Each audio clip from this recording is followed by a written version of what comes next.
Schmidt. Where are you from originally? I'm from Michigan. Michigan. And I moved to Texas when I got hired in with Homeland Security. Mm-hmm. So I've been here for 4.5 years. How do you like it? It's a culture shock. I wanted the southern border experience, and I sure got it. It's been quite an experience. Cool. How so? Did you start training in college or high school, or is it something you've always been into?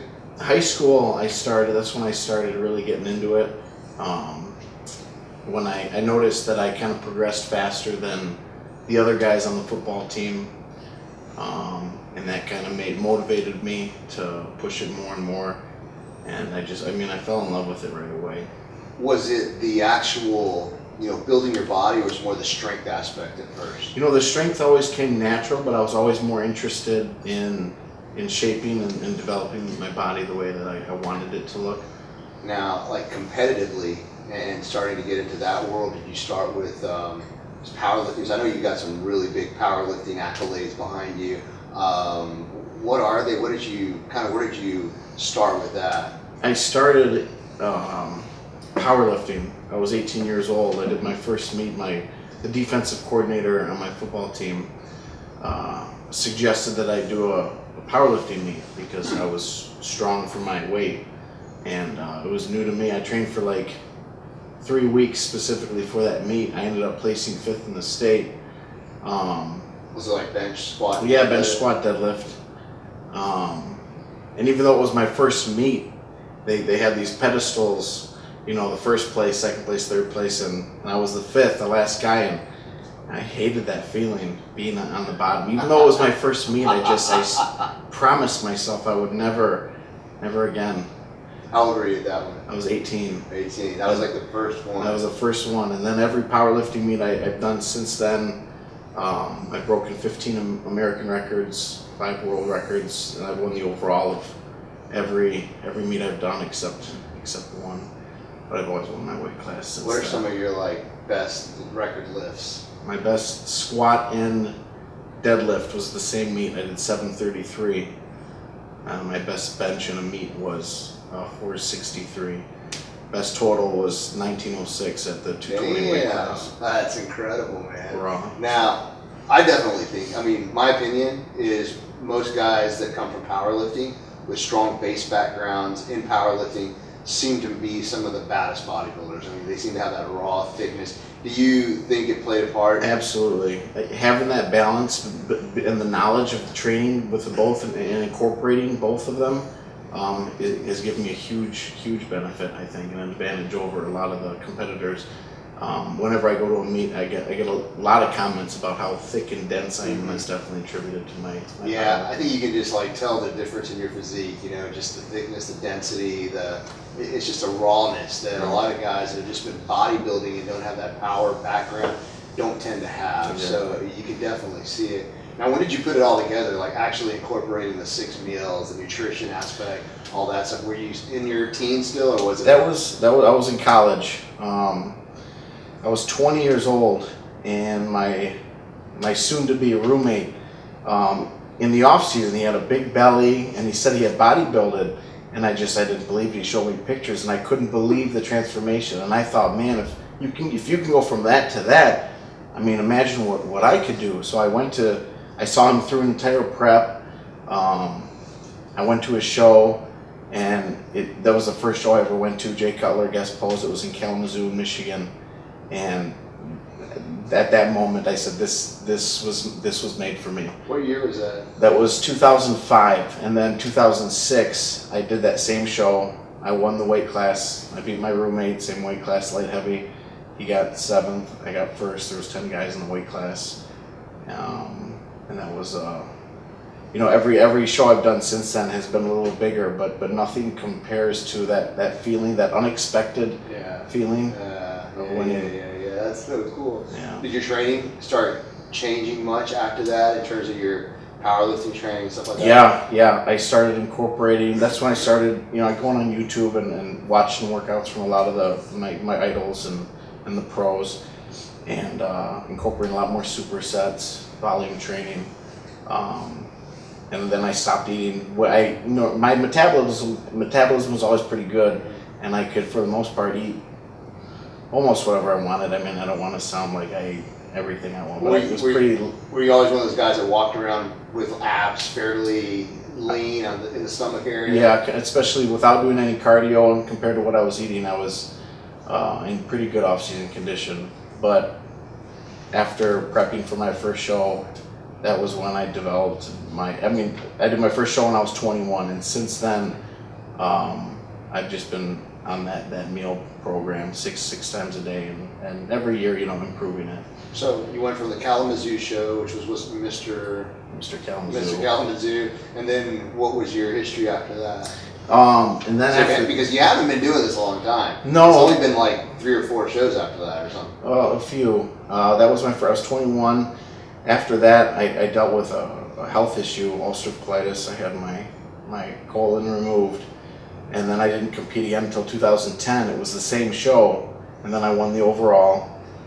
And then after that, I would go back and forth from powerlifting and bodybuilding. It was a lot easier to do a powerlifting meet, prep-wise, and I love to compete.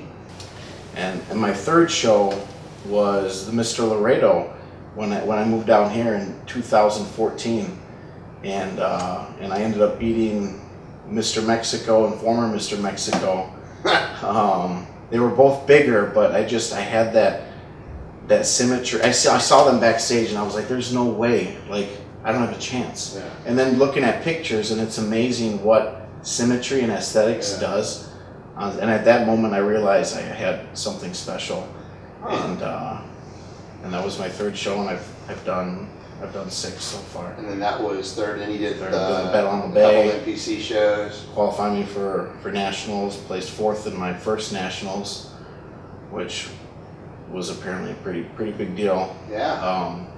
And then I did Battle on the Bay a couple weeks ago. That's right. So now you're going into what could be possibly one of the breakthrough shows of your career, going into the USAs, and this is like probably the biggest show you've done to date. Mm-hmm. Now, nationals were awesome last year in Miami. Yeah. Really well, like you said, third.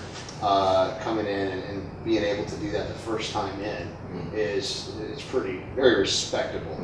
Mm-hmm. From that year, kind of your stepping stone up to this year, 2016, have you seen some pretty drastic changes in your physique and in everything, in my physique and my attitude and my mentality? When I went to nationals in Miami, when I was backstage, there was 30 guys in the heavyweight class, and they just all looked like any of these guys could win. Looking backstage, and I'm wondering how am I going to stand out? And to get that first call out, and of course to see the pictures and the videos, that really put things into perspective for me. So going into USA's has been, and training for it because of that has been a lot more exciting, because the reality of my potential has kind of kicked in, and I've definitely taken my physique to another level since nationals in Miami. Mm-hmm. And I'm very excited to display it, especially knowing that I'm on the judges' radar. Absolutely. Yeah, I think a lot of people have some pretty high expectations for you going into this show. Now, as far as diet and supplementation wise throughout the year, you've made some incredible changes from 15 to 16. Mm-hmm. So if you had to kind of isolate some things and say, hey, these are some things that I know really contributed to what I'm doing today or the way I look today, mm-hmm. What are some of those factors? I get asked that a lot. People will see the improvements I made, and the first thing they ask is, well, what are you taking? What are you using? What supplements are you on? And I have mixed feelings about it, because I'm a huge advocate of just training to another intensity. Between sets, I'm almost, in a lot of exercises, I'm sometimes laying on the ground in between sets, mm-hmm. and I'm going to failure on a lot of my sets. And so I'll tell people that, and I say it's not the supplement. Of course, the supplementation helps. It helps because of the intensity that I train at. I need to recover faster. So but then, you know, they'll respond with, well, I train real hard. They don't know what training hard is. It's almost insulting. So each time I take my training to the next level. What really, I think, helped me actually this time for this prep was I'd pretty much taken the same supplements, the protein, the aminos, the glutamine, XP2G, Aftershock that gives me an energy that I really need. Yeah. Because when I'm so low on carbs, my energy and my mood is just, I need a kickstart, and that's very helpful.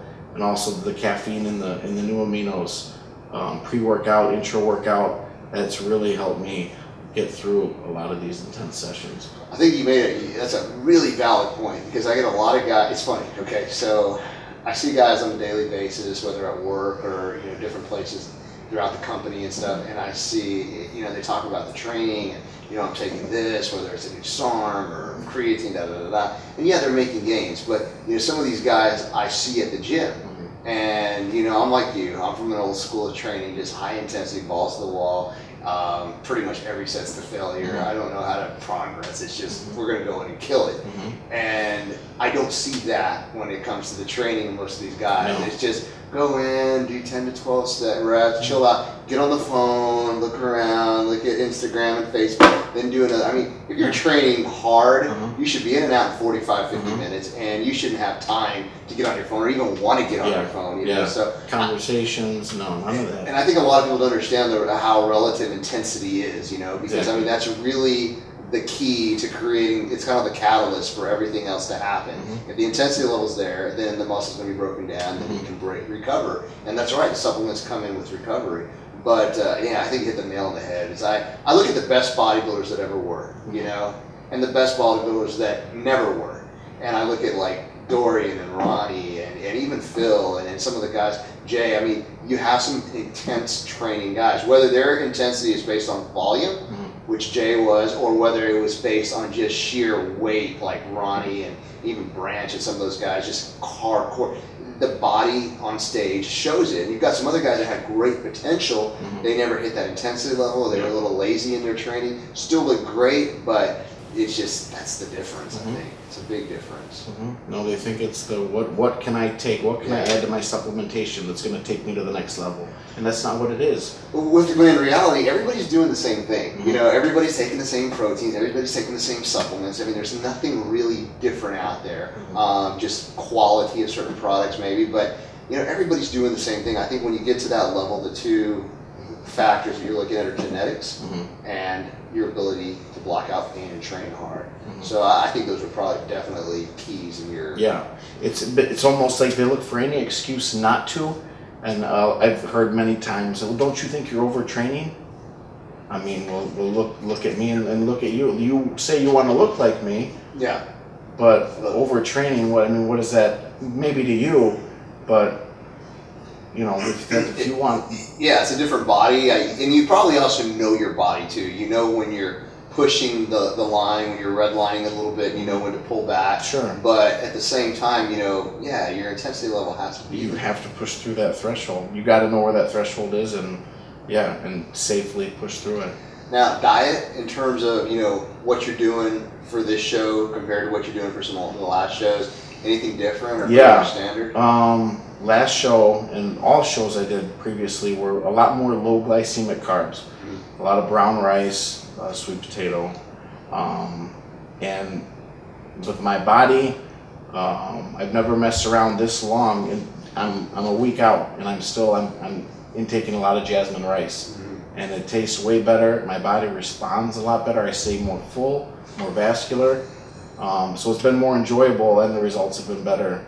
Other than that, I mean, the protein's been the same for the most part. The chicken, the salmon earlier on, the lean beef, egg whites, but the carbs has the higher glycemic carbs for me. Yeah, absolutely. Absolutely.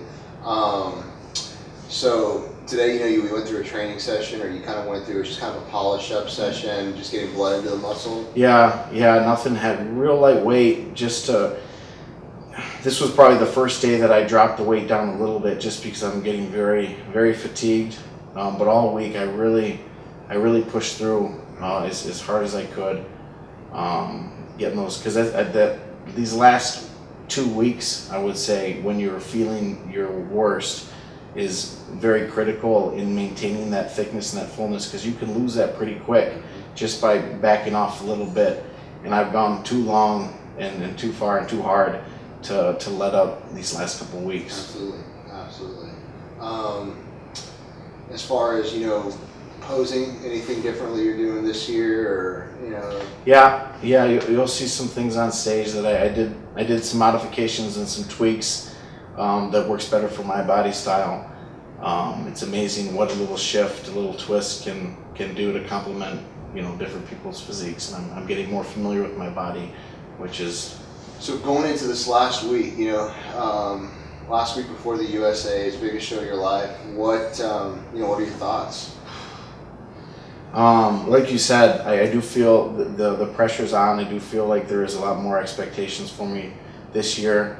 For me, I kind of use that to my advantage. That kind of stuff is what pushes me through, waking up and doing that fasted cardio when I don't even want to move. I just want to eat. But thinking about that, thinking about, again, like I said, the reality of how far I've come and how close I am, and just grinding it out, You got a lot of people out there that follow you on Facebook or Instagram and all the social media stuff. Say you got a kid out there who's your 18-year-old version of yourself. What would you say to him? He wants to look like you. He wants to be where you're at. He wants to follow your path. What does he need to do?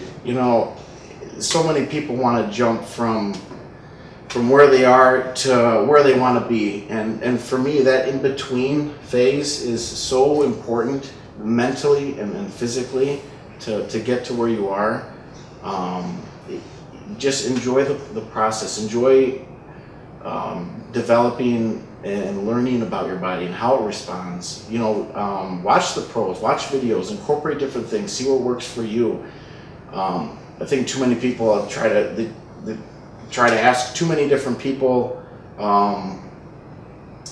whether it comes to diet or training and what's best. Everything's different for everybody. And I mean, the fact of the matter is, just train it as hard as you can. Make sure you still love it. You don't want to lose sight of that. Just enjoy the process and learn along the way. You never stop learning. That's a great point. I think a lot of guys, they just don't enjoy it. It's always about getting to the pro card, getting this or getting that. It's like, man, enjoy the journey, dude. There's so much enjoyment in that. Mm-hmm. You look back, and that's really, I always thought, the battle and the competition is usually with yourself, and it's in the gym. It's a mental battle. Mm-hmm. The competition is just kind of the afterthought. But man, I tell you what, you've come a long way in the last year. It's been awesome to watch you in this journey and to be part of it. And USA's are going to be great. I think you're going to turn heads, and a lot of people are going to be very surprised with Matt, when he walks on stage. Yeah. So I want to thank Matt for doing this interview, and be sure to check him out at Matt on Instagram. You're M_Schmidt 12 and on Instagram. And on Facebook, it's just Matt Schmidt. Yeah, be sure to check him out. Drop him a line. Let him know you support him. And any last words for your fans? I just hope, I have a lot of people wishing me luck and pulling for me this coming weekend, and I hope that I have something to come home with to make them, enjoy, I guess, so worth following you for. Absolutely.